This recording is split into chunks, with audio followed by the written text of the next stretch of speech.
democratic as any other Kenyan to support whoever and to vote for anybody else. We look at the US now that the US is also relevant this time around, and we saw former presidents campaigning vigorously for the candidate of their choice, and it is not seen as something out of the ordinary. Why do we feel like it's a bit uncomfortable if a former president in Kenya actually has a different candidate of choice? Fred, from where I sit, anyone who overlooks the influence of Uhuru Kenyatta in Kenya's politics may be having some miscalculations. From where I sit, the two gentlemen know each other more than any of us here. The current was the deputy to the former. How they disagreed, they both understand. So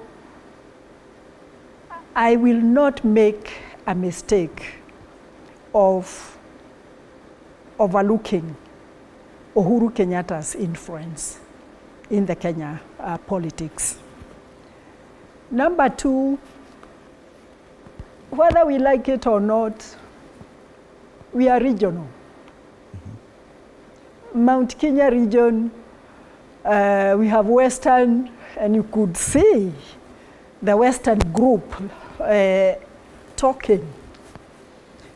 And we have the Rift Valley, and we have all those, we have Nyanza and Coast. There is a notion that the people in the Mount Kenya region are waiting for Uhuru Kenyatta to say something.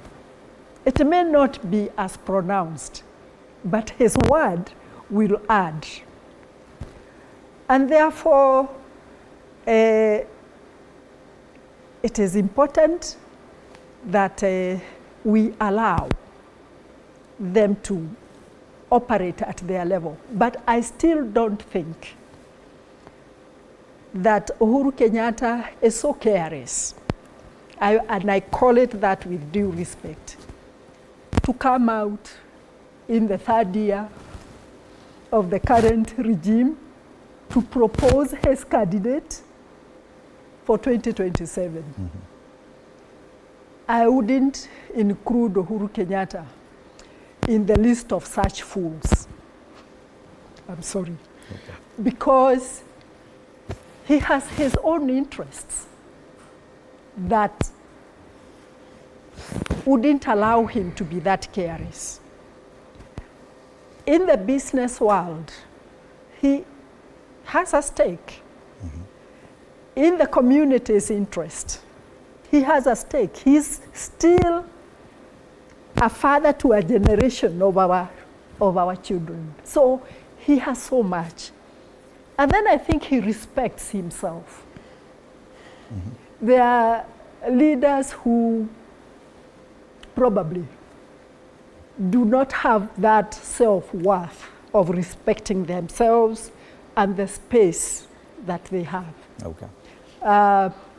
One of my colleagues have talked about him in the regional and global stage. He's being useful. And that tells me that he will not allow himself to come out in the third year to be part of dividing the country, identifying a candidate, and doing those kind of things. I want to thank my neighbor here for his confidence mm-hmm. in the strong candidate that they have. I connect to the ground fairly well, including where he comes from. Mm-hmm. It's a different story, mm-hmm. a totally different story. And that different story is different even in the region where the president comes from.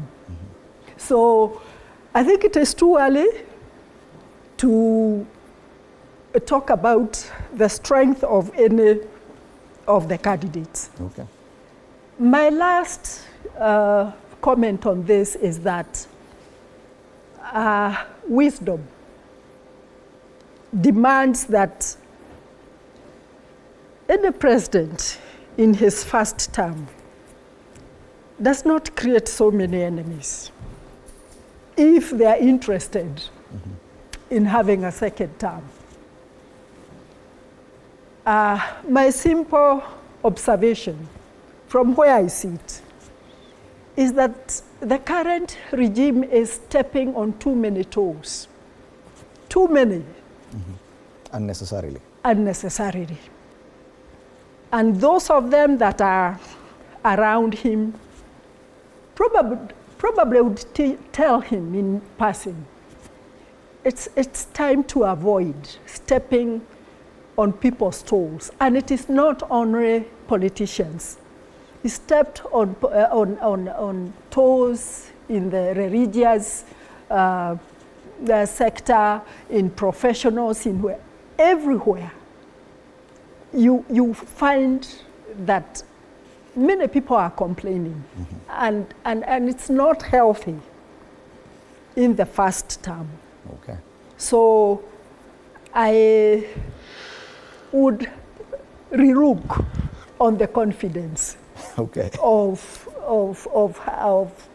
a win in the second term. And it's interesting that you say that it could be too early to start gauging the strength of any candidate. But definitely it's not too early